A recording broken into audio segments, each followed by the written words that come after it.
What is up, everybody? Friday night AV, Scott Newby here, episode 19. We are on April. Thought I had my numbers mixed up, but it's April 19th, episode 19. So I guess I got all my 19s in order. Don Hensley just wrote he would like to get in touch with my intro guy. That was actually one of our awesome subscribers, Coley Gray, hooked us up with that. He's been a big supporter from the channel, and yeah, he kills it on that intro and outro stuff. So that's awesome. Thanks everybody for joining.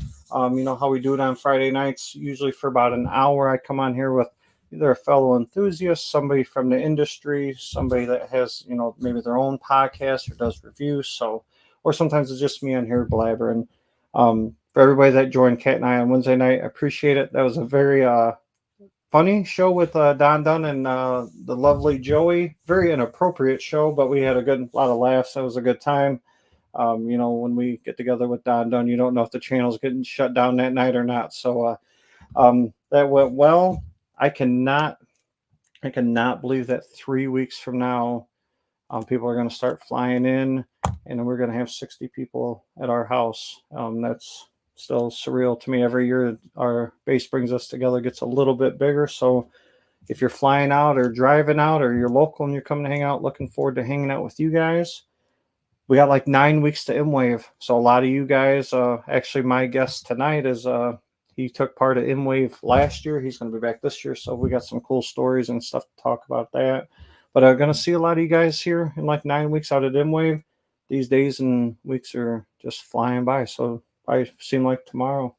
Next Friday night, Symphonics Audio.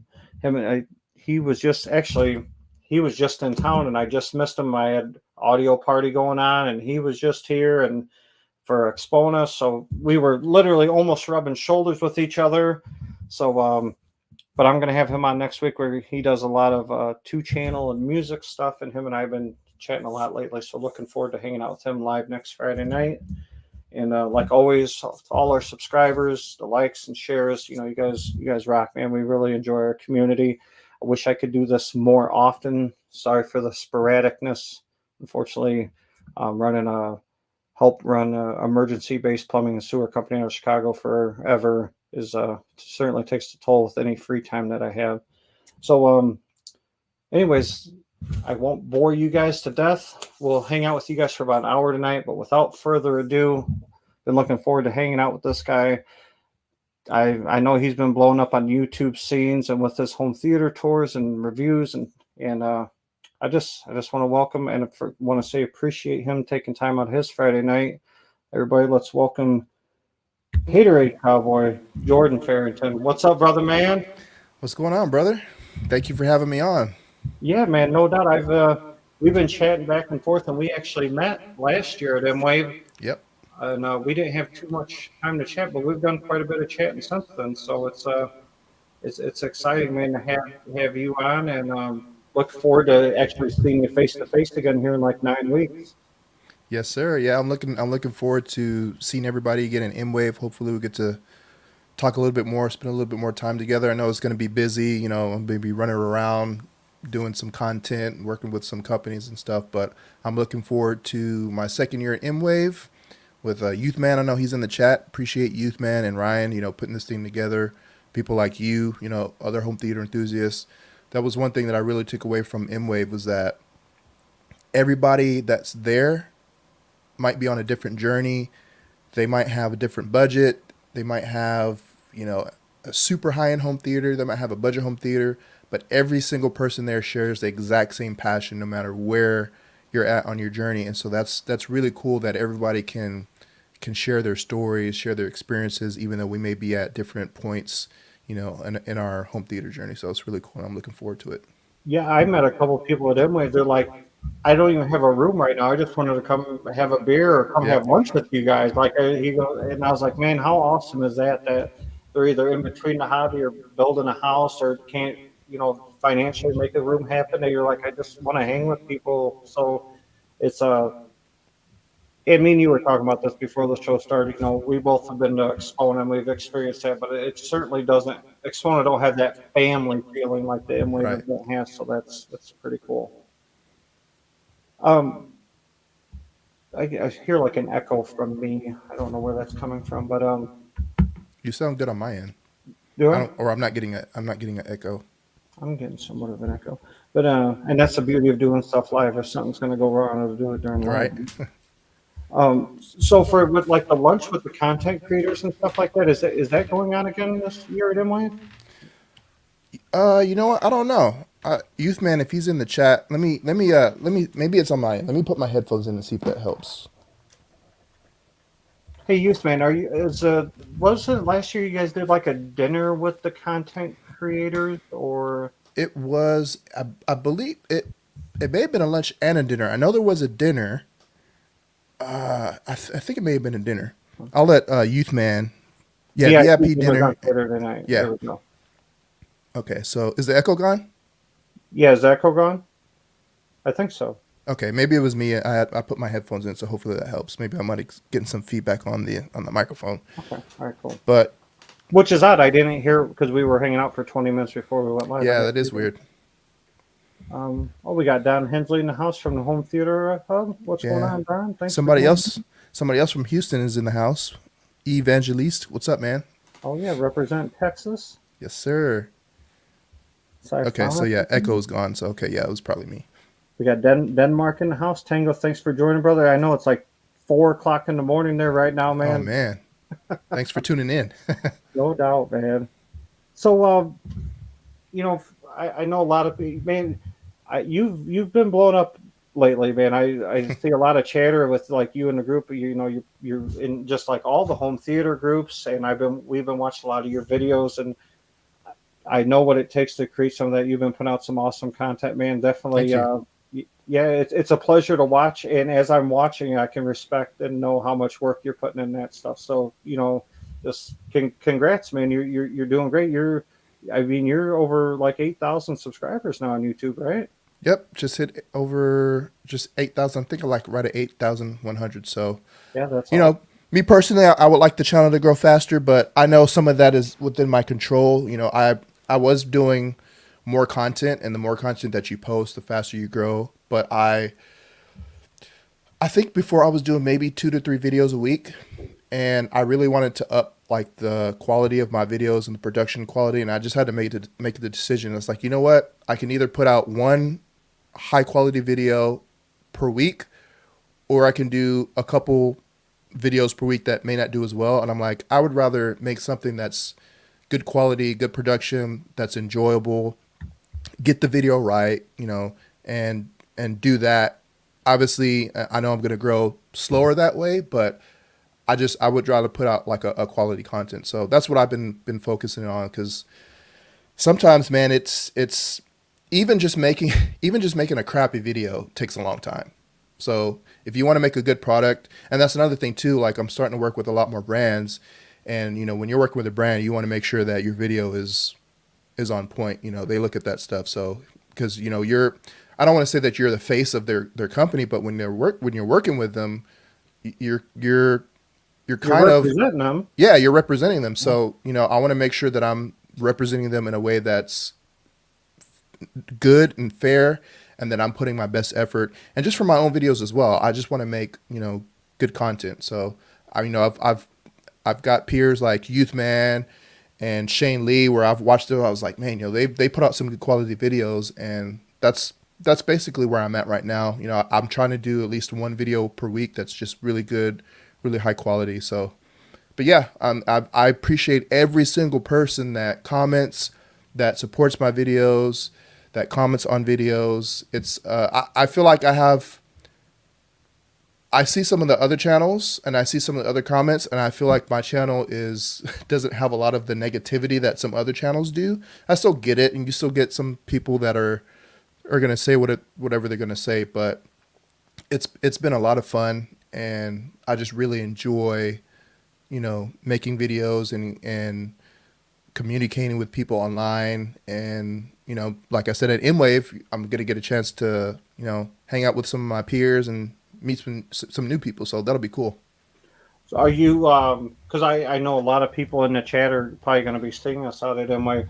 Your schedule for MWave, are you going to be out there pretty much for the whole event? So this year I'm going to be there for all 3 days. I will be there. I fly in. I believe my flight. I think I land like around 11 or 12. In So the evening? in the morning. Oh, okay. Yeah. So I did the same thing last year. Last year I left. I think I left on Saturday, but this year I'll be there all 3 days. But Sunday, and I know Sunday's usually going to be probably like the teardown. It's not going to be like a full day, but my flight, I believe, leaves. I got to look. I think it leaves at like 6 or 7. So I'll be there Sunday in the morning, but I'll probably have to like wrap up early so I can get ready, get my stuff, my luggage and stuff, go to the hotel to go back. But I'll be there all 3 days. Well, that'd be cool for people that want to meet you or hang out with you, so they'll see Yeah, you roaming definitely. around certainly during the whole event. So let's backpedal just a little bit. Okay. Outside of this hobby, I mean, who is Jordan during the day before Batman comes out? That's funny. So I would say, I mean, I work full time. So I have been at my current job for 16 years, actually this month. So started there in April of 2008. I work for a pipeline inspection company. So I work in proposals and contracts. We work with sales and project managers, and we basically enter in like bids, quotes, preliminary, like budgetary quotes. We do some data quality. So I do that. That's my full time job. YouTube is just something I started on the side and something that, just kind of came up. Not came up, but I love, outside of that, I've always loved movies. I've always loved, video games, hanging out with friends. When I was, it probably doesn't come across on screen, but I am like super goofy, super corny. Like when I was growing up, I wanted to be a comedian, and I was always getting in trouble in school for being a class clown. I was always just doing stupid stuff, going to the principal's office and getting in trouble. My parents were like, I remember, I think it was my senior year, right before senior year, my dad was like, "Hey man, if you get in trouble," or no, it was the previous year. He's like, "I'm tired of you going to the office and getting in trouble." Because I wasn't like a troublemaker. I guess I had the personality that everybody would talk to. And that combined with I was goofy and I wanted to make people laugh, but I would always get in trouble. My dad was like, "If you get in trouble this year, I'm putting you in a homeschool your senior year." And I was like, "Yeah, I'm not doing that." So I kind of shaped up a little bit. But yeah, I enjoy pretty much the same things that everybody else does: movies, hanging out, TV shows. I love to. One of my biggest things that I absolutely love to do is I love to sing. So I've taken. I don't do it as much anymore because I've had ongoing struggles with like acid reflux and stuff. But I took singing lessons. I still do them, but I've been taking singing lessons since around 2005. So I was kind of musically inclined. I tried guitar for a little bit. I have a guitar. I don't ever play it. Not very good at it, and I had a drum set for a while that I did that.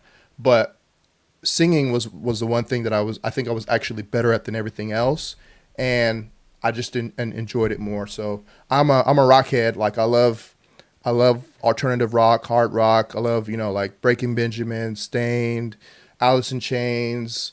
I mean, anybody that's popular. I like the heavy stuff, like really, really heavy stuff.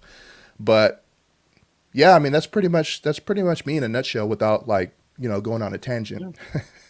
Well, no, that's cool because as I watch you, Kate and I would watch you, be like you always kind of wonder just about people's backstory a little bit, like when the camera's off, what's this, what keeps this guy busy? So I think people just like that little personal touch to be like, oh, that's it, just makes us a little bit more relatable, I suppose. With these Yeah. youth men used to get Fs in homeroom, so don't feel too bad about getting sent to the Yeah, I got some F's and stuff too. So I got swatted a couple times. I actually my parents never used to sign off on that because we would get the little. I know I'm gonna show my age, even though I'm probably not that old. I'm almost 40 for people that don't know. I know a lot of people think I'm in my 20s still, but we used to get the little corporal punishment thing that we would take home for our parents to sign. And my parents always would sign, no, because they would. I guess they didn't want anybody else spanking me, but I remember one year, I think it was fifth or sixth grade, like I guess they got tired of me getting in trouble and they were like, "Hey, we're gonna sign this, and just to let you know, if you get swats at school, you're gonna get them again when you get home. So, Doubling up. yep. So that happened a couple times. I got swatted. Got suspended a couple times for just stupid stuff. I think I broke a window one time by accident. Yeah, I wouldn't say I was a bad kid. I was just stupid. You know, I never like cussed at the teacher or like hit a teacher or stuff like other the bad kids would do. But I was just a class clown. So I don't know, maybe this will help your subscription out, but Youth Man thinks you should bust out a song on some of your No, videos. that'll probably never happen. So like I was saying earlier is I have very bad acid reflux and sleep apnea. So I'm confident in singing, but I'm not confident in singing live because my voice cracks because of the acid reflux. So it's one of those things where I haven't done. I've done it, with friends and stuff before, but I would never be able to make a career out of it just because of all the other stuff. But yeah, that's probably never going to happen in a video. So now, like the location, Jordan, where like you live. See, I'm very fortunate living by Chicago, and we have tons of enthusiasts. So Hmm. we all don't get together as much as that we would like to, but we have random get-togethers frequently throughout the year. Do you have a good supporting community for the hobby around you, or do you really got to go out of your way for that? No, but I think, and I don't know if just because Houston's never really been put on the map, and I wouldn't say that I'm not like trying to put Houston on the map, but I know that Houston is a big city and there's people, and I know this is going to sound funny, but there's parts of Houston where there's very wealthy people. And I know that there's some really great home theaters out there. So I think it's just that people aren't reaching out. And I have had some people, I do have some stuff in the works, some more home theater tours. I'm doing one next month. And then there's some other people that reached out to me. They're like, hey, I have this really cool home theater. It's not done yet, but when it's finished, do you want to come film? I'm like, yeah, man, let me know. I'm always up for doing these home theater tours. So I would say no, there's not a really big community here like you have in like Chicago or Kansas City. But I also think there's people here in Texas and in Houston that have home theaters. We just don't know about it. And I think that's one of the things is as to why there's not a huge community here. But I'm starting to find them. Like people have reached out to me, and because I tell them like, hey, send me some images, send me your gear, that way I can check it out. And I get these pictures, and I'm like, dude, this is incredible. Like, I mean, that's what started it with Doyle. I didn't have any intention of actually starting any home theater tours. I was thinking about doing it, but it's a whole different beast than just creating videos at home by yourself. And I was like, I don't know if I'm ready for that. I don't know if I can handle that by myself. I don't know if me personally, if I'm at the level to where I can make good content doing that because I've never done it before. And around that time, Doyle reached out to me. He just emailed me out of the blue. I saw this email from this guy and he was like, hey, I see you're in Houston and, I watch your channel, subscribe. He's like, I wanted to see if you wanted to, come film my home theater. I've got some, per listen stuff. And I was like, man, I don't know. And I was almost going to say no, but I was like, you know what? Just send me some pictures and I'll check it out. And when he sent it to me, I was like, oh dude, this is like this is a full per listen system. I was like, nah, I gotta go do this. So it was kind of one of those things where I was already thinking about it. And then he emailed me. So it was just kind of like, yeah, I should probably start doing it. So that was my first one that I did. And then after that, I was like, depending on how that goes, I may do more. And after I did it, I was like, this is cool. This is awesome. I love this. I want to do more of these. And then I met Rusty and a bunch of guys at M-Wave last year, and met him, and we started talking afterwards. And he was I was it was actually after I filmed Doyle's home theater. We were talking, and I was like, hey man, I'm doing this home theater, about an hour away from me. I was like, depending on how that goes, I might try to drive down to Dallas because I know he said that he had some really cool home theaters. And so, yeah, I did that in December. And actually, I think there's probably a bigger community in Dallas than there is here in Houston. Because no, like I don't know anybody that gets together as a group regularly or at all and does like these home theater crawls. So that's pretty cool. Yeah, and I know, like Michael was saying, like he doesn't really have anybody around him either. You know, it's good in so many ways because you get so many cool ideas, and especially everybody having different gear or different processes or different speakers Mm-hmm. or subs or projectors, that you get to check all that stuff out firsthand. So that's awesome, and that's what I like watching. You know, like when Michael does a room tour, you do a room tour, anybody does a room tour, just it's such an extension of our personality. You really understand somebody just by how they do their room, and I think that's awesome because to me, I've been in the hobby my whole life, but if we all had the same exact gear, it'd be so boring to share with each other. Yep. So, Yeah, and I think it's really like I used to watch Youth Man, before I was even on YouTube, and I would see like the home theater tours. And I was like, man, that's cool. Like being able to travel to these people's houses and get to experience all these different systems. Never thought for a second that I'd be doing that or that I'd have the opportunity to do that. But I just really love like sitting down with somebody and I've kind of found the way that I like to do my home theater tours now. If you watch the last couple ones, you can kind of see like how I'm like you're doing it. like falling into a groove, kind of. You can tell, like, Right. Because yeah, when I did the first one, I was like, I don't know how I want to do this. And it was, I don't want to say that it was like like Doyle was a guinea pig or anything like that, but I had never done one before. So well, I was like, I don't know you how. got to start somewhere. Right. Yeah, yeah. So now that I've got a couple under my belt, I'm like, okay, I know how I want to do this. I like the hybrid of like interview style kind of slash documentary. Because to me, in my mind, when I'm filming somebody's home theater tour, I am documenting their journey, their experience, and sharing it. And there should be a documentary style to it. That's just how I like to do my videos.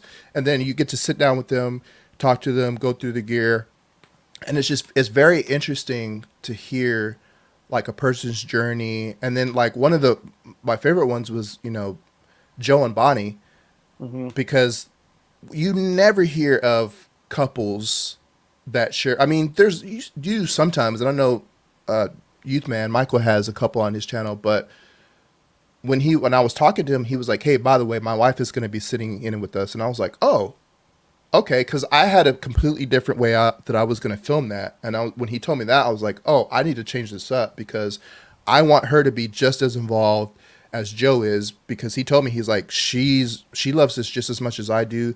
She's helped. We built this thing together.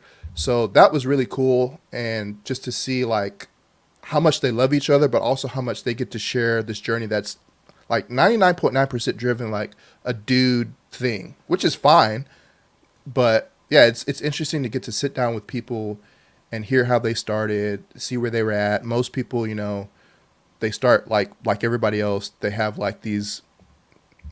I don't want to say rinky dink because I don't want to like rain on somebody's parade. But like for me, I had a rinky dink setup in my mind, and I never thought that I would be where I was at now. I just thought I was always going to have the same gear. I was never going to be able to upgrade, and I've always liked watching the videos and home theater tours. So yeah, man, never say never because you Yeah. never know what's going to happen. Yes, Siphonics Audio said he's so outnumbered he don't even have a theater system now. But he gets big into 2-channel and music and stuff like that, and we all love music. I mean, Hmm. I got a separate 2-channel set up, and before I had that, I would listen to music and concerts in my theater all the time. I think it's just a love for audio and video, just all kind of mixed in together. So you're not outnumbered, brother. You're right at home here. Yeah, definitely. Um, so now that you're talking like you started off kind of what you thought was rinky dink or whatever, and you're moving like because we've all been following your journey as well too. Like what direction do you see your home theater going? Like, are you content, or is there really something that you've been thinking about, or big changes? Obviously we all window shop. Everybody does that, but I like. what direction is your theater heading in, or that you would like to see it head in, say in the next 6 months, year? So I'm pretty happy with my the choice that I made. I went with Arendal. I've had a couple other some other speakers and stuff that I tested out. When I got Arendal, I was like, I really like this. I really like the way this sounds. I'm pretty happy with my setup now. Obviously, there's a couple things. Trinov, like that's the Oh, end game that I want to get. I don't know if that'll ever happen, but that would be end game for me. My speakers, I don't really have a desire to upgrade them, and plus having the opportunity to get other speakers in for review, that kind of gives me the opportunity to where like I don't feel like I want to upgrade or I need to change to something in 10 years or something like that cuz I want I wanted to find something that I could stick with for the next 25 years that I knew like okay, this is a quality product. It sounds amazing. It's got good dynamics, like it's not going to like distort at high volume. So I'm pretty happy with that. The only other things that I'm looking to change, I would like to upgrade my screen. Right now, I have a silver ticket 100 inch. It served me fine. If I never get to upgrade it, it's not that big of a deal. It's the only screen that I've had, but I know that there's some other stuff out there. And there are some times when I can see a little bit of hot spotting on it. But I mean, it's a super budget friendly screen and it works well. But I would like to upgrade to a Stewart at some point. So screen, the Trinov. There's a couple other aesthetic changes that I'm hopefully going to be making in the next couple months that I want to fix behind my screen. So my theater, there used to be two rooms. It had the original like media room, which was like I think maybe like 10 by 15 or something like that. It was really small. And next to that, there was a spare bedroom or office. And when I was looking at the floor plan to buy the house, I was like, nah, that meeting room's too small. I'm just gonna, blow out the wall between the two rooms. So me and my dad did that. So the other room that we added to it by blowing out the wall, it's a bedroom, and there's a closet behind my screen, and it's a two door. So that I'm planning on basically kind of like blowing that out and pushing it back a little bit just because it just looks janky. Like I have some, you can't see it because I have some black velvet on there, but that's one of the things that I want to change. Other than that, I've pretty much I've got to do a couple other things aesthetically. I still need to paint the ceiling in the back and just some other little things to where I would be content. But I've been extremely fortunate where I've been able to get a lot of the stuff that I wanted very fast, and it's only because of YouTube, only because of the support that I've gotten. Like literally, I wouldn't have half the stuff, most of the stuff that I have now if it wasn't for YouTube and the subscribers and people supporting me. So everybody that's watching now, everybody that's watches on my channel, I am super, super grateful because I never thought that I would be in the position that I'm at now. But to answer your question, other than the couple things that I mentioned, it's basically just, getting stuff in for review, getting to, experience different speakers, different setups, receivers, processors, and then going to, these shows like M-Wave. And then during the home theater tours really gives me, you know, a good experience to say that like while I haven't heard everything, I've heard a lot, and I can compare it to. So when people ask me, hey, what's the difference between this, or what do you like between this? So it's just a fun experience. And yeah, my home theater is, I did a lot of it myself, 95% of it myself. It may not look as professional as if someone else did it, but I care much more about functionality than I do aesthetics. And I'm very happy and very grateful for where I'm at right now. I know that was like a super long-winded answer, but Well, in case anybody had any questions, they definitely know yeah. exactly. Yeah, there you go. But no, I feel that same way. I mean, Kat and I remodeled pretty much the whole house ourselves before we moved in. I built the theater just because it saves money that you can allocate to A other lot of places. money. And most people that come through, the mistakes are there, but I know they're there. Nobody else is Right. paying attention to it because they're watching the movie or listening, and they're That's the so important part. overwhelmed with everything else. I'm like, oh yeah, I really messed this up or that up, and they're like, dude, I didn't even notice anything that you're talking about. And I told this to everybody in the hobby. I made a lot of friends in the hobby over the year. Is people got to realize is you're your worst critic.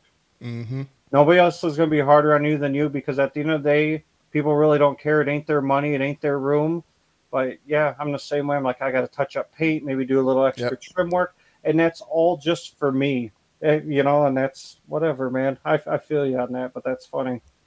Um, you touched for a second about like audio shows and M-Wave and stuff like that. So you've been exponent, you've been to a few audio shows. What kind of, I mean, for your channel, what kind of coverage can we expect in the future? Is there certain shows that you're only going to attend, or reasons that you're going to attend certain shows and not others? So, I mean, what kind of direction? Because obviously, a lot of people can't make it to shows, so they look Mm-hmm. to people like you or Michael to catch those shows. So, is there certain things like, hey, I'm going to do 3 shows a year, and this is it, and this is why, or it's kind of just like I'm going to go to whatever I can make it to? Yeah, so we were talking about this off screen before, we started the stream. Last year was the first year that I basically attended all the major shows. So I went to CES in January. I did some things with something with Sony, like right after that, a little small thing in Austin, and then I went to Axpona, and then I went to M Wave, and then I did Cedia, and that was a lot, man. Like It, and it sounds like a lot. it was a lot. It's not cheap because I paid for all of that myself. Um, Probably shouldn't have gone to all those shows just because of finances, but I wanted to go. I wanted to experience it at least once. Like I could say that I've been once. If something happens that I'm never able to go again. This year I wasn't able to go to CES because of finances. I had some car issues that just popped up where I was like, it wouldn't be smart for me because I mean I live by myself. I'm not married yet. I have my house, so it's like I got bills, so I need to be smart. So I wasn't able to go to CES. I decided not to go to Exponent this year, and like I was telling you, it was cool to experience once. I just didn't enjoy the experience with Exponent as much. Like I think it's one of those things where it's like, all right, I did it once, I'm good. Maybe later down the road, a few years, but I just didn't really feel like it was something that I personally wanted to go back to. M Wave, I'm going to. That's something that I plan on doing every year. And then Cedia, I really enjoy Cedia, so I would say M Wave, Cedia is probably like a given, and then I'm gonna try to make CES next year. I may do that like every other year just because it's Vegas and it's expensive and it's a ton of work. Just walking. I think I did like 20,000 steps the first day, like 19 the second day, maybe like 18 or 19. Like it's a lot of walking. It's a lot of work. Going to these shows, like, and like I was telling you before, like something like CES or CEDIA or even M-Wave, but like CES, especially CEDIA, you have no control over your environment. You don't have control over the lighting. You don't have control over, I mean, yeah, I might have a wireless mic, but at those shows, there's just tons and tons of wireless stuff everywhere, and it just wreaks havoc on all your equipment. So it's a lot of work. It's not just attending the show, and And you don't you're a one man crew too. right, and Yeah. you don't really get to enjoy the show as a. I mean, obviously, I can choose to like go there and not film anything, but I also want to try to provide, like you said, content for people that can't be there. But it's a lot of work. It's fun, but it's a lot of work. So I would say probably M Wave and CDA is a given every year, and then sometimes things in between. I just went to last year, or I'm sorry, last month. Sony flew out a bunch of content creators. They just announced their TVs, so I was there for that event with a home theater review. That was an awesome, awesome experience. Again, that I would have never had the opportunity before if I wasn't doing YouTube. So I've usually done. Last year, I did something with home theater review. So for those of you that don't know, I do some like freelance work for like home theater review. I'm doing some stuff for acoustics. I do have a Onkyo RZ70. I got to look at the model number, but I have that in house that I need to do a review for them. So yeah, it's just like opportunities come up sometimes where I get to go out and do these things. So I would say a couple times a year I would plan on doing like, the live shows. Like I said, one man band, it's expensive, it's a lot of work, and by the time you get back home, you're like, I'm tired, but then you're like, wait, I still have like 10 videos I need to edit. And I gotta go to work tomorrow. Right. Got to go to work tomorrow. I got to scrub through the footage. I got to find what's right. I got to edit it. I got to do overlays. And yeah, so I don't want to sound like I'm complaining. It's just, it's a lot. It's a lot of fun. I enjoy it, but it is still work. When I first met Youth Man face to face, when he came to do the first tour here, and he was in the middle of doing some other tours, and I seen all the video footage, and then when we, just seeing him get everything set up, I'm like, man, what a production. It's a lot, and, man. And then not only that, he's like, yeah, I'll go home and edit this for 2, 4, 6, 8 hours. I'm like, and you got like other stops too. And he's like, yeah. And like, he's like, yeah, we left out at 5 this morning, and then we got back at 1 in the morning, and now I'm back out doing it again. And people that get to just check out the final product, and it's a well polished video that you guys put out, and they're like, oh, that was a cool 30-minute video. They like have no idea like what went into that. Yeah, it's. I mean, I would say like, it depends on what you're doing. Sometimes doing stuff at home is a lot more work, but sometimes the show's not so bad because I mean, it's kind of just like one take, depending on how you do it. But you still have to edit. You still have to, and then sometimes people, they get nervous, and you kind of have to coach them a little bit and tell them like, or they mess up and they start over. But yeah, it's.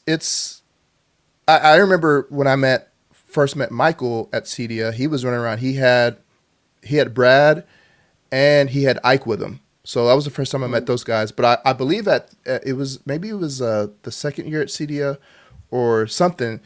I know Michael told me he was up till like 2 or 3 or 4 in the morning, like editing. I'm like, dude, I was still asleep, and you got to get up in like a couple more hours. I'm like, I don't know how he does it. I'm not trying to do that. You know what? And that's crazy that you say that. And when I went down to M-Wave, I went down by myself because Kat didn't know if she could withstand all day, every day electronic. Mm-hmm. Now, Kat has done videos with me, with Youth Man and speakers, and she helps with all the events that I throw. But she's like 2 or 3 full days, all day. That's it is. She goes, why don't you go experience it? Let me know how it is, and maybe I'll come next year. And she's coming this year. And awesome. help Youth Man's wife with registration and stuff. Nice. But literally, so we did the show, like the M-Wave did their show, and then like I went out to the casino, and then I got an invite for like an after hours home theater tour. I didn't end up getting back to my room till like 4 in the morning. Oh man! And then it was just you're going to other people's houses for demos at 2 a.m. and there's 15 guys there. Like nobody's sleeping, nobody's doing nothing. And what that brings me to my next point is, Youth Man is flying in for my next event. We had some scheduling conflicts because his daughter's graduation party got switched a little bit. So my event starts on Saturday. He's staying with me, but I got to pick him up at like 12:30 or 1 a.m. Saturday morning. My event starts like 8 hours after that. So, and then Ryan flies in that morning, and we got other guests coming in too. So it's all going to blow by. We're going to have a great time, but at the end of it, we're all going to be staying around like what just happened? Yep. So, and at M-Wave, this time all just flies by too. So it's nice. When you really enjoy something, it's funny how fast time just goes away from you. So definitely. You did I just see? I thought that was you. Did you just put the post that you were downloading Dune 2 on your Kscape? Yep. I just watched it. I'm actually working on the review video. So I did I shot some stuff yesterday. I shot some more B-roll today.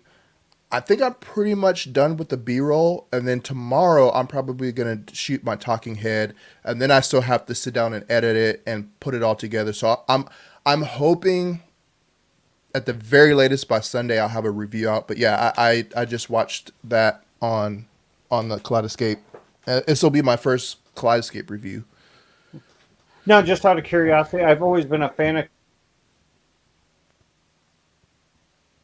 Uh oh, looks like it froze up.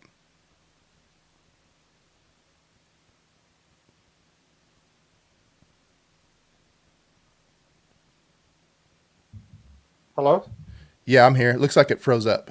Oh, okay. All Think we're good. I heard was I've always been a fan, and then it cut out. Yeah. I've always been a fan of having good internet connection. Yeah. No, I've always been a fan of Kscape. You know, I still do a lot of physical media, and we stream stuff that where it doesn't matter too much. But just curious, like how long does it take to download that movie into the Kscape? So I don't know that one specifically because I pre-ordered it and it doesn't. I don't think it downloads into that morning. But I've done some other movies, and it took like 15 minutes. Like it's not long at all. It's Oh yeah, actually very impressive. And I don't have like fiber or anything. I think I have like a 500, download and a 24 up. So, but it's whatever technology that they're using, it downloads pretty quick. Obviously, you know, if it's like a 100 gig file, it may take maybe 5 more minutes, but it doesn't take very long at all. But what's cool about it is I can go on my phone in the app, say I want to purchase this if it's not even, if it's a pre-order, and then I don't have to worry about it. That day when I get off of work, I come home, it's already downloaded and I can just, start watching it. So it's pretty yeah. cool. Yeah, Don just put on here a new service can download and like because I know Don's a dealer. Yeah, the Um, new ones are super fast yeah, it's like 10 minutes. if Yeah, you have the bandwidth. but even 15 minutes or 20 minutes. I mean, literally, you could go turn your equipment on, download a movie, go make yourself a snack or something. Oh By the yeah. time you get back, It takes it takes if I rip a disc, like if I buy a disc and I rip it to put it on my Plex server or my media server, it'll take at least an hour yeah. just to rip it, and then I got to put it in. I got to copy it over to my hard drive or do whatever to it. So it's a pretty turnkey system, quick system where you just buy the movies and then you just, like you say, if I want to go,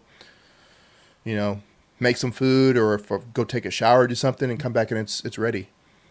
Now, just curious, did you happen to watch Dune in theater and you're going to like hmm compare the two? Okay, So okay. well, I already did a review of Dune after I did an out of theater reaction, which I'm trying to do those a little bit more, trying to expand my content. But I saw it twice in the theater. The first time I saw it was on a regular screen, a regular viewing, standard, and then I saw it again because I was like, I want to see this on IMAX. So I saw it again on IMAX. So this one's not going to be a comparison. It's just going to be a review of basically the digital release because it's probably not going to be much different from the 4K version. The Kaleidoscape may look and sound a little bit better depending on what the file size is on the disc. But I did do a review I did an out of the theater review, and then I also did a standalone review right after. I think when I got home, I shot that and uploaded it. But yeah, I'm working on the review of the digital. So I'm trying to do more of those. It's not going to be nearly as much as somebody like Shane Lee, but I'm trying to do a couple maybe. Some of like the big blockbuster movies, Dune. I'm planning on probably doing one for the Planet of the Apes, the new one that's coming out next month. I'm going to a early showing of that one. I'm going to an early showing of what's the stunt movie with Ryan Gosling and I can't remember the name of the movie. Oh, I know what And movie you're talking about. Emma or Emily Blunt. But yeah, I'm going to an early viewing of that because I guess I have Regal Unlimited, and I think they give you access to like see the movie like a day or two before it actually comes out in theaters. Is it So Fall Guy? Fall Guy, yeah. Yeah. So yeah, I'll probably do some reviews for that, some out of theater reactions for that stuff too. Did you see that they're what is going on here? For some reason, we are freezing up again, which I don't understand. I got one gig download speeds, which is insane on Yeah, why that we shouldn't be happen. freezing. And I have pretty good. I never have any issues, so I'm not sure what's going on. I'm jealous of Siphonics Audio because he says he's got fiber internet. I don't even have access to fiber internet. I've been in my home for this year will be 5 years. I don't know why it's not available or why we don't have the option, but I have Xfinity, and I mean it's okay. It's just expensive. They actually just doubled my upload speed because I was getting like 11 upload speeds before. So now it actually doesn't take me very long to upload a video. Usually it takes like a couple hours, but before that, sometimes it would take like a whole day, depending on how big the file size is. But yeah, Did you see that they're re-releasing Interstellar? That's pretty cool. in the theater, Yeah. yeah, I saw that because I think it showed up in the app, and I was like, oh, okay. So I'm not sure if that means they're going to do something else with like a home release, or if they're just if it's like an anniversary or something. But yeah, I saw that. Yeah, from what I heard, and I don't know how correct it is, but they were doing like an anniversary thing and re-releasing it Okay. into the theater or something. So we've always been a big fan I of it. love Interstellar. I love Christopher Nolan. There's a couple of movies that I haven't seen, but I love what he does. Most of the time it goes over my head, Yeah, but or you got to watch it a couple times, or somebody's got to like fill you in a little bit. But yeah. yeah, um, just want to. We got a couple other people.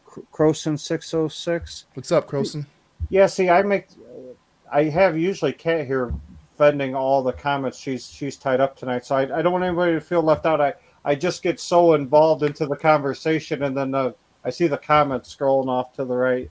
Do with fire. Actually, I haven't seen it yet, so I'm looking forward It's to it. it's I I'm curious. So I am planning on buying Dune 2 also on 4K only because the Kaleidoscope doesn't have Dolby Vision. So I'm not typically one that likes to double dip and spend more money, but I was like, you know what? I want the Dolby Vision as well. So and I'll be supporting disc. But man, it's a it's a top tier reference. Like I think it's probably going to be number two. It may be number one. I think Ready Player One's still my number one. Dune 2 is definitely number two, but it might eventually get to be my number one. It's So, a killer soundtrack. they're close. They're close. They're Is what they close, said, yeah. but this one is like Which is whoever. saying a lot because a lot of us use Ready Player One scenes Yep. to showcase. So that's awesome. Yeah. Whoever did the sound design for the theater and the home release, like it should win some awards because it's up there. It's pretty killer. Like it's going to destroy your room with the bass, definitely. Um, we're pushing right around 50 minutes here, and we keep these around about an hour. But you know, we were sharing a lot of our personal stories and stuff like that. And I know some people join into these for a little bit of advice. So I wanted to ask you, because you've been to some shows, you've obviously got to build your theater, check out other people's theaters, and just be part, you know, you're kind of part of the industry, let's say, because you get some insider stuff going on and that. Hmm. Just curious, what even something is so simple, but like what is some obviously all of us are in the home theater, or we wouldn't be in the chat or watching these videos or making these videos. Just from your personal perspective, what is something that you think that is overlooked when people like are in the middle of building their theater, or just talking with your peers? It just what do you think that is commonly overlooked in this theater, or I mean in this hobby? I would probably say the biggest thing is acoustic treatments.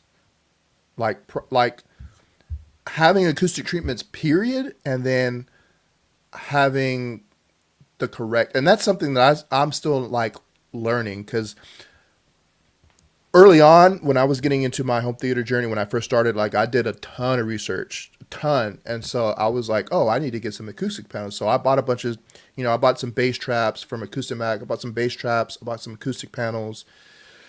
And I just got some diffusion last year. But I that makes a big difference. And it was one of those it's one of those things where you can read about it and you can hear people talk about like how much room treatment, but until you actually get it, until I actually got them and hung them, and I just hung them. I tried to cover a couple of the first reflection points, but like I didn't get scientific with it, like, oh, this needs to go here. Like I'm sure if somebody was to come into my room like, hey, you should probably space this out more. But when I finally got them in and hung them, I was like, oh my goodness, this sounds completely different. And completely different in a good way, to where it's like, man, I've been listening to this all wrong before I got these, acoustic panels. It makes a huge difference. And I mean, you can get super scientific, even if you don't know the correct placements, even if you just get some and hang them, space them out on your walls. It makes a huge, huge difference. And I've heard, like, that's one of the things when you go to these shows. A lot of these shows are in hotels and they're in hotel rooms and there's zero acoustic treatment. It still sounds good in there, but you can tell, like, sometimes you can hear like it's echoey, or if there's slap echoes or some, reverberation stuff that shouldn't be there. But I would say that's probably the biggest thing. Most of the home theater, I would say all of the home theater tours that I've been to have had acoustic treatment. Sometimes the homeowner will say like, hey, I need to get more. I know I need to get more. I need to cover first reflection points. But at least they know, like, and at least they have some. But I get comments on some of my videos. They're like, hey, does acoustic treatment really make that big of a difference? And I'm just like, wow, like, I guess there's people out there that really don't know that, one, you should have it, and how much of a difference it makes. So it's kind of one of those things, like when Michael made his video, where how many people have experienced theaters other than their own, or have never experienced a home theater. There's still a lot of people out there who don't have the opportunity to excuse me, don't have the opportunity to hear other theaters, or have maybe never experienced and don't know you need to have acoustic treatment. So most of the home theaters that I've been to are pretty on point. Like, they know their stuff. They know they've got everything down. They do the acoustic treatments. They do the room correction. That's another thing. A lot of people don't know about room correction, or room correction. They think maybe like it doesn't make that big a difference, or maybe they don't have a receiver that has that on there and they just don't know. But I would probably say the biggest thing is acoustic treatment. It's even arguable that you should even plan out your acoustic treatment before you even start building your room, even before you buy your speakers. Like, and I know not everybody has the ability to do that. Some companies will charge you for that, so I get that, but it's super important, and it makes a huge difference, especially when you start getting down to the scientific. You do bass, treatment, you do acoustic treatment, you do diffusions, and then you start putting them like in the specific spots where it's first reflection points. Like, all that stuff makes a huge difference, but it can also get super, super expensive. But there's also a lot of budget friendly options now where, maybe 20 years ago, it wasn't as accessible for people. Yeah, what's good about it is it's really a pay as you go thing. Right. Yeah. It's like, hey, I can buy 4 panels. That's what I did. Yeah, I can buy 4 panels for $120 or build some and get started. And then it's just nice because you get to enjoy the progress. It isn't like you don't need it all at once. Right. So it's and you can move it. I get a lot of people asking me like, hey, and for years I've just been telling people, because they're like, oh yeah, after I run my room correction, I always got to bump my center channel up 2 or 3 dB because I have a hard time hearing it. I tell everybody, deaden up the back wall, because you're hearing the reflection off the back wall. And everybody's always wrote me back and like, dude, I turned it right back down to where Odyssey said it or Arc said it, because you're not, you just want to hear this noise. You don't want to hear it bounce around the room. You want to tighten it up. And it's weird because people are like, oh, I can't believe some people listen so loud. Well, they're listening louder because it's cleaner and tighter. And There's you're no distortion. You're not hearing all the reflections. Yep. And like, you're confused what's going on. It's a lot of people like haven't experienced Atmos, which when, Michael asked people, and that was interesting. We have people come to our get together and they're like, we're still doing Dolby True HD, or and obviously we're all working our way through this, but that's a that's a good thing about going to these shows. It's a good thing about going to other people's home theaters. If you just walk into a Best Buy, they're there to make money. They're going to try to just sell you whatever. But if you actually get around other like-minded enthusiasts, we're just happy to share our thoughts and experiences. We're not making any money off you. We're just excited to be hanging out with you. And that's so two things that you said that I'm gonna comment on. So one, the Best Buy thing. So one of my best friends, we actually even worked together for what 3 years, but he's been one of my best friends for probably almost 20 years. He doesn't know a lot about home theater like I do, but he knows that I know home theater and then I do YouTube and stuff. And he's like, there's been multiple times where he's gone into Best Buy to ask somebody about a TV or like a receiver, and he's like, the salesman doesn't know anything, or he'll point to the little,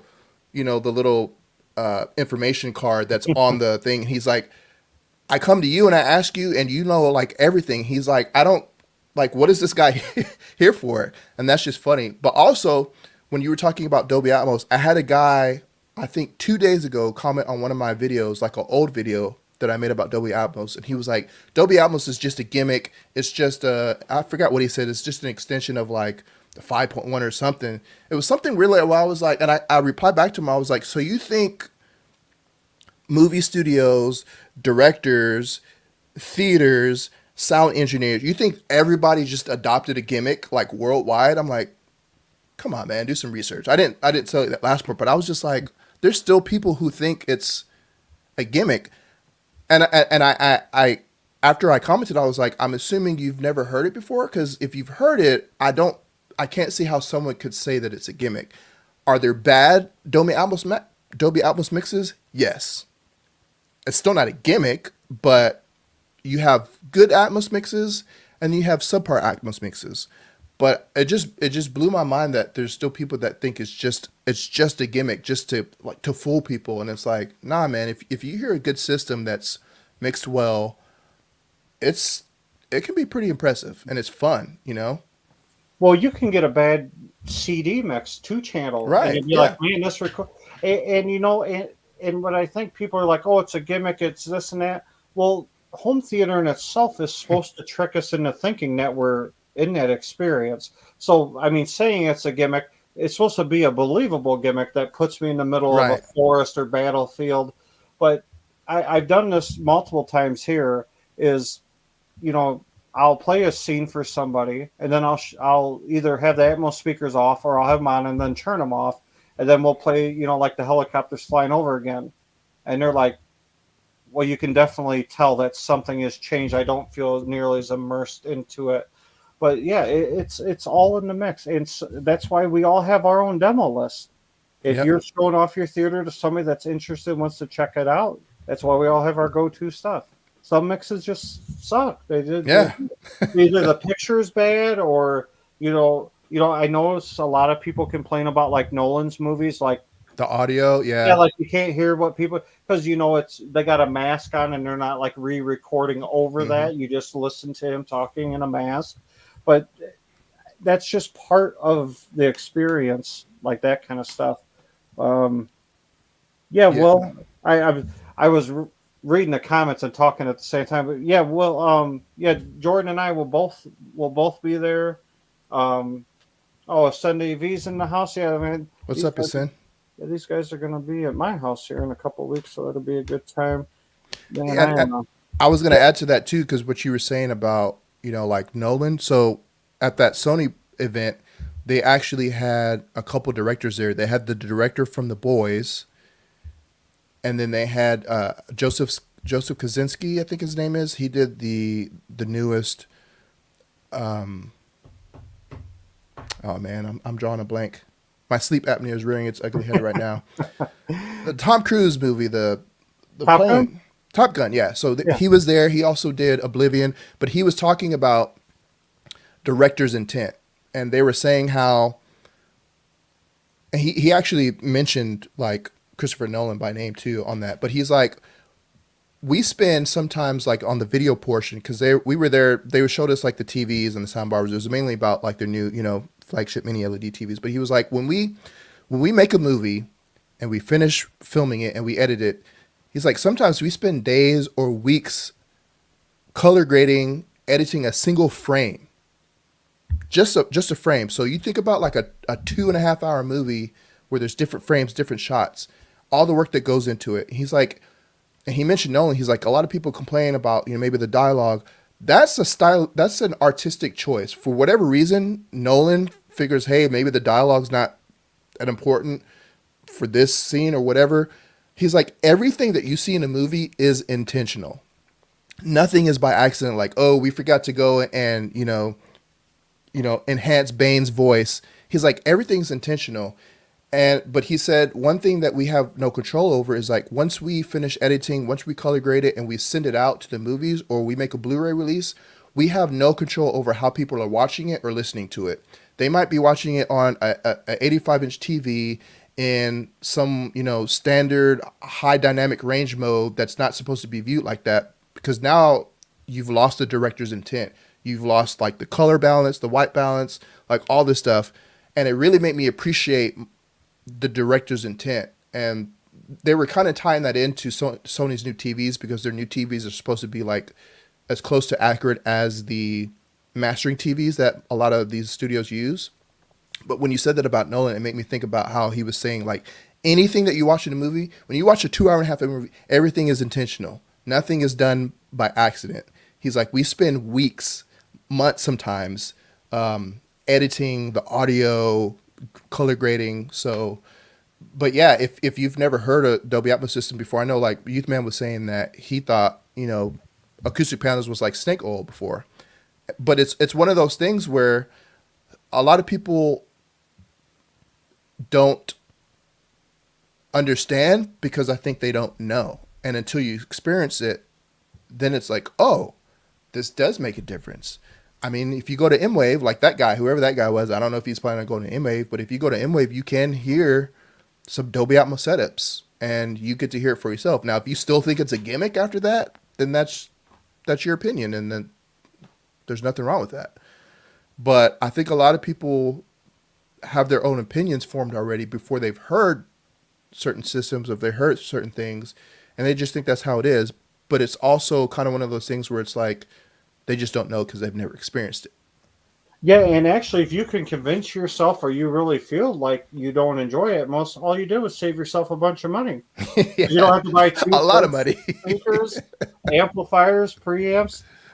You were saying that that's a choice. I guess Youthman wants to fire some shots out here. He said that was a dumb choice, I guess, on Nolan's part.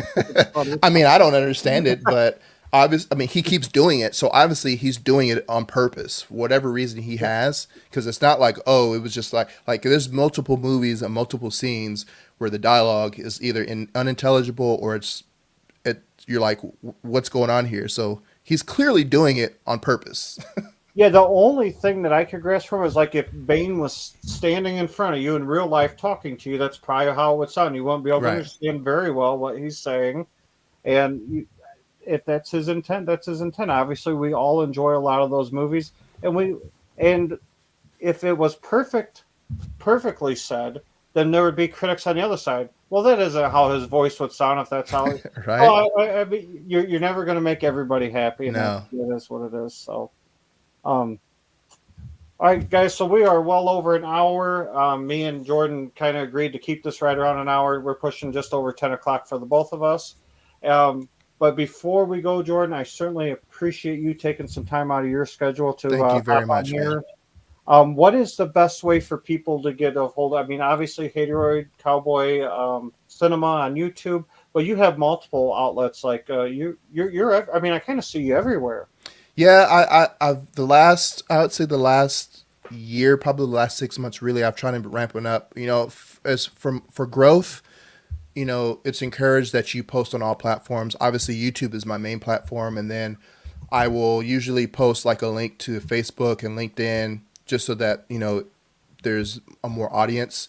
And then I've been trying to work on shorts a lot too. So one of the things that I've been doing with my home theater tours, I was like, with the last one, I was like, you know what? I need to start making, like, actually making content for shorts and not just taking a video and cutting it and make it into a short. I want to actually take my phone and make some short videos and, you know, kind of do some lead ups to the video while I'm editing the video, get people excited, get people, you know, they get, you know, little clips and they can say, oh, wow, I can't wait to see this. So, yeah, I have Instagram, I have TikTok, I have Facebook, I have LinkedIn for anybody that's on LinkedIn, obviously YouTube, and then I kind of post on X. Some I don't really use X that much, and then what's the other one from Instagram? That I'm drawing a blank, but I usually will post stuff on there, but it's usually just like a link. But I will make like actual short form content for like Instagram Reels and TikTok Reels. So I'm trying to do more of that, you know, just to kind of help with the growth and expand, you know, my audience and stuff. But yeah, YouTube is going to be the main thing where you're going to see like most of like, you know, all the content. So if you want to make the Youthman says, "Do you have MySpace?"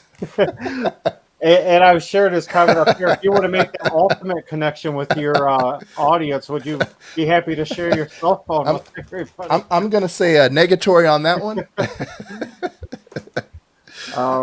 Will says excited to see us both. Hey man, no doubt, but it's Thanks, gonna be Will. a blast. Certainly looking forward to it. All right, guys. Like always, you can follow Jordan, follow myself. We're all on here just sharing away, you know, home theater related stuff. And I can't wait to hang out with everybody next Friday. Jordan, I hope you have an amazing weekend, and we will certainly keep in touch. Same, yes, sir. Thank you for having me on. It's been fun. It was a blast, and I know I'm planning on having you on in the future as well. We got to work out some things. I was trying to get Jeff to come on, but I know he's super busy, and wanted to kind of have all you guys together since, you know, it's the kind of like the JTR. But yeah, I'll be having you know, Scott here on the podcast at some point.